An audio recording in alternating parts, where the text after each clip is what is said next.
confused. Illusions based on figure ground. The brain, as we talked at the very beginning, likes to pull out a figure and see everything else as a background. So these are cases where the brain's not sure what to pull out as a figure because there are two plausible explanations. So the classic vase and face, you can either pull out the white vase and see it against a purple background, or you can pull out the purple faces and see them against a light background. So these are based on, all of these are based on figure ground. This one's kind of interesting because there's multiple things your brain can focus on. Are you going to focus on the two older people staring at each other? Are you going to focus on the vase? Are you going to focus on the guy playing the guitar? So your brain's not quite sure what to pull out. This one's really neat. You can either see it as one woman looking out at you with a candlestick in front of her face, or you can see it as two women looking at each other with a candle behind them. You guys see both of those? So it's the two women, it's their profiles that are staring at each other.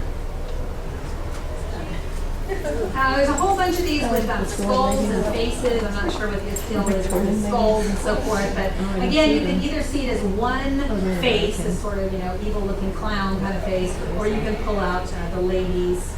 And again, another example with skulls. What does your brain focus on? The one larger picture of the skull, or the individual people? Some of them are kind of morbid. Kids playing. I don't know what the kids playing have to do with the skull there.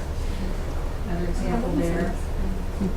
This one here was actually used in an anti-smoking campaign many years ago. Try to get people to stop smoking. But you can either see the skull with a cigarette hanging out of its mouth, or the cute little French couple having their romantic night.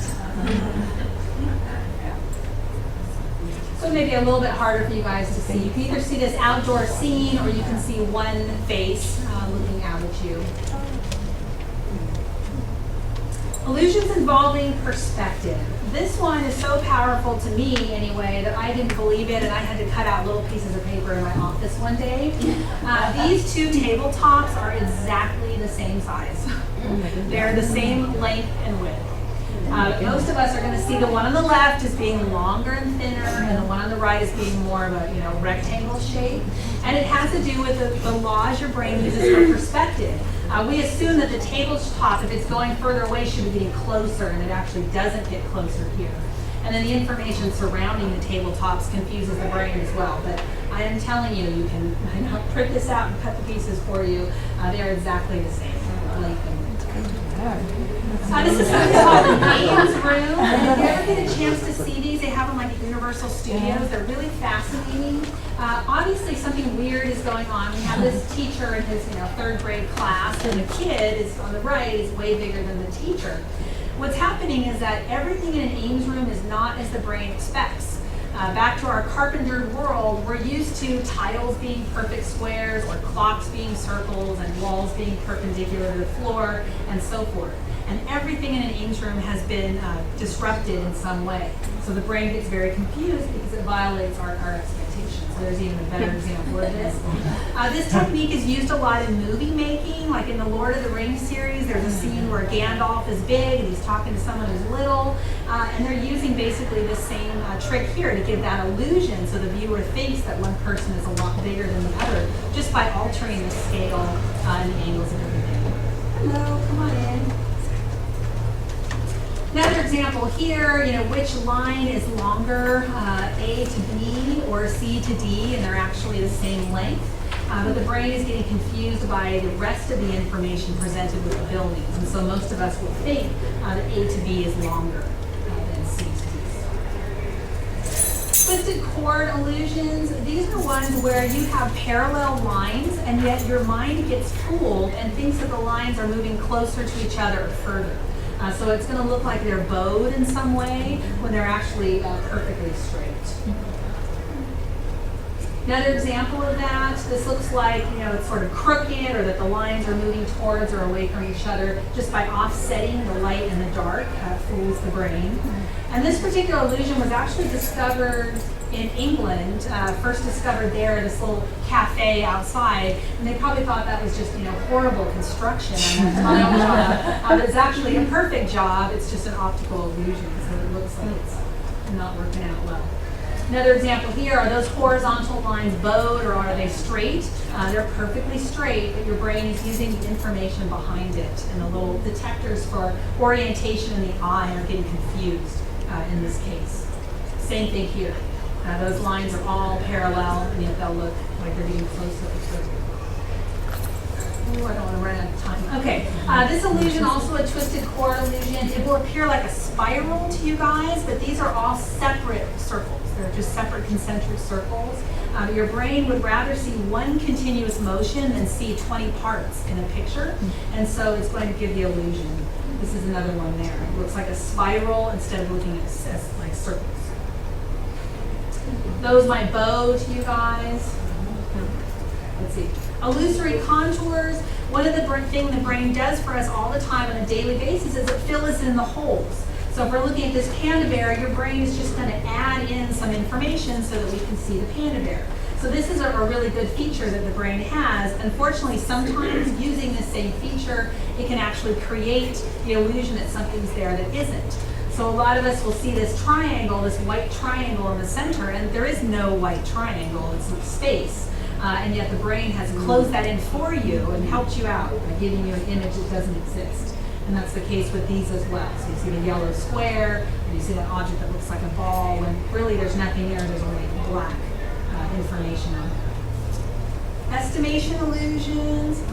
Let's move, we're going to move forward a little bit because I have too many illusions. Natural illusions, I'll just mention something briefly about those. The most common one is the illusion of the moon. You guys have probably all experienced this one, where when the moon is down low by the horizon, it looks huge.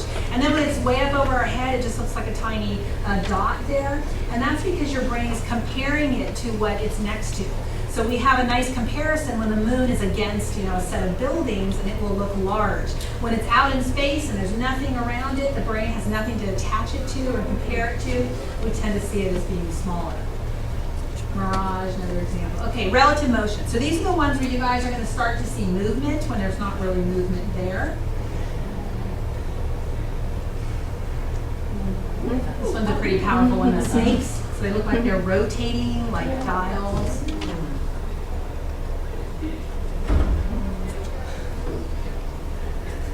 That one should look like it's kind of bulging out at you.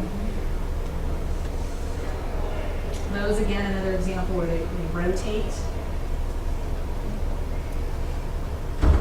These are quite good. So it looks like waves, waves of rice. I have a whole bunch of these wave ones. I don't know, big on the waves.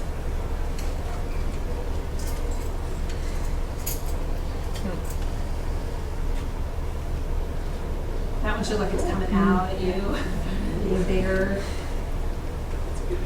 I like this one. It looks like cylinders rotating. And if you stop and focus on any one particular spot, then your brain realizes that nothing else is in motion. It's when you pan back and see the whole image when you start to get a little bit confused and it will look like things are moving.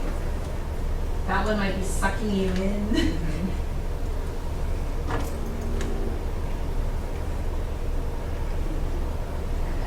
That one.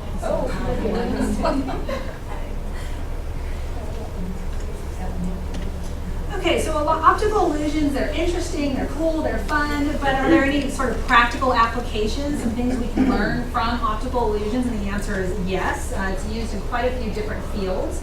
That last illusion I showed you was actually part of an advertising campaign for Sony, where they said colors become alive, so literally they are becoming alive on the screen.